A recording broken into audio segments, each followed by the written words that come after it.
അല്ലാഹുവിന്റെ റസൂൽ സ്വല്ലല്ലാഹു അലൈഹി വസല്ലമ തങ്ങൾ പഠിപ്പിക്കുന്നു, ഖംസത്തുൻ അൽമനു ലഹുമുൽ ജന്ന, 5 ആളുകളെ, 5 വിഭാഗം ആളുകളെ സ്വർഗ്ഗത്തിൽ കടക്കാൻ വേണ്ടി ഞാൻ ജാമ്യം നിൽക്കുമെന്ന് നബി സല്ലല്ലാഹു അലൈഹി വസല്ലമ തങ്ങൾ.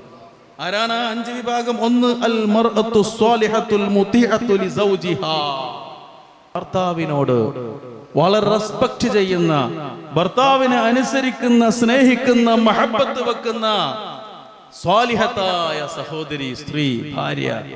ആ ഭാര്യക്ക് സ്വർഗ്ഗത്തിൽ കടക്കാൻ ഞാൻ ജാമ്യം നിൽക്കുമെന്ന് റസൂലുള്ളാഹി സ്വല്ലല്ലാഹു അലൈഹി വസല്ലം. രണ്ടാമത്തെ ആരാണ്? വൽ വലദുൽ മുതീഉ ലിഅബവൈഹി, മാതാപിതാക്കളെ ബഹുമാനിക്കുന്ന, ആദരിക്കുന്ന, സ്നേഹിക്കുന്ന, മാതാപിതാക്കളോട് റെസ്പെക്ട് ചെയ്യുന്ന മക്കൾ. ഇത് ഈ കാലഘട്ടത്തിൽ കുറഞ്ഞു വരികയാണ്. അങ്ങനെ ഏതെങ്കിലും ഒരു മകനുണ്ടോ വാപ്പയെയും ഉമ്മയെയും സ്നേഹിച്ച് ആദരിച്ച് ബഹുമാനിക്കുന്ന, അവരുടെ ഗുരുത്വവും പൊരുത്തവും വാങ്ങുന്ന മക്കൾ? ആ മക്കളും സ്വർഗ്ഗത്തിൽ കടക്കാൻ ഞാൻ ജാമ്യം നിൽക്കുമെന്ന് ഷഫീഉൽ വറ റസൂലുള്ളാഹി സ്വല്ലല്ലാഹു അലൈഹി വസല്ലം. മൂന്നാമത്തത് വൽ മുതവഫ ഫി ത്വരീഖി മക്ക, മക്കയിലേക്ക് പോകുന്ന വഴിയിൽ മരണപ്പെട്ടു പോകുന്ന മനുഷ്യൻ, ഹജ്ജിനും ഉംറക്കുമൊക്കെ പോകാൻ തീരുമാനിച്ച് ഹാജിയായിക്കൊണ്ട് ഇറങ്ങുമ്പോഴേക്കും അവന് ഹാജിയുടെ പവിത്രത കിട്ടുകയാണ്. ആ യാത്രാമധ്യേ അവൻ മരിക്കുമ്പോ അവനും നബി സല്ലല്ലാഹു അലൈഹി വസല്ലം തങ്ങളുടെ സഹായമുണ്ട് അവൻ സ്വർഗ്ഗത്തിൽ കടക്കാൻ വേണ്ടി. നാലാമത്തത് വസ്വാഹിബുൽ ഖുലുഖിൽ ഹുസ്ൻ, നല്ല സ്വഭാവത്തിന്റെ ഉടമ, സൽ സ്വഭാവിയായ മനുഷ്യൻ.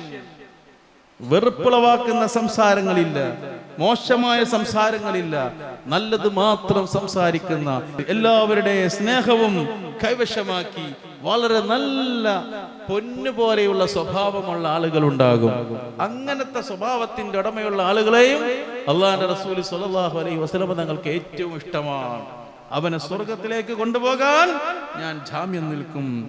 അഞ്ചാമത്തത് വമൻ അദ്ദന ഫീ മസ്ജിദിൻ മിനൽ മസാജിദി ഈമാനൻ വഹ്തിസാബ, പ്രതിഫലം കാംക്ഷിച്ചുകൊണ്ട് ഇഖ്ലാസോട് കൂടി അല്ലാഹുവിന്റെ പള്ളികളിൽ ബാങ്ക് കൊടുക്കുന്ന മുഅദ്ദിൻ, അല്ലാഹുവിന്റെ ആളുകളെ, മുഅ്മിനീങ്ങളെ പരിശുദ്ധ നിസ്കാരത്തിലേക്ക് ഇഖ്ലാസോട് കൂടി ഹയ്യ അലസ് സ്വലാഹ്, ഹയ്യ അലൽ ഫലാഹ് എന്ന് വിളിക്കുന്ന, ആ പ്രതിഫലം കാംക്ഷിച്ചുകൊണ്ട് വിളിക്കുന്ന മുഅദ്ദിൻ.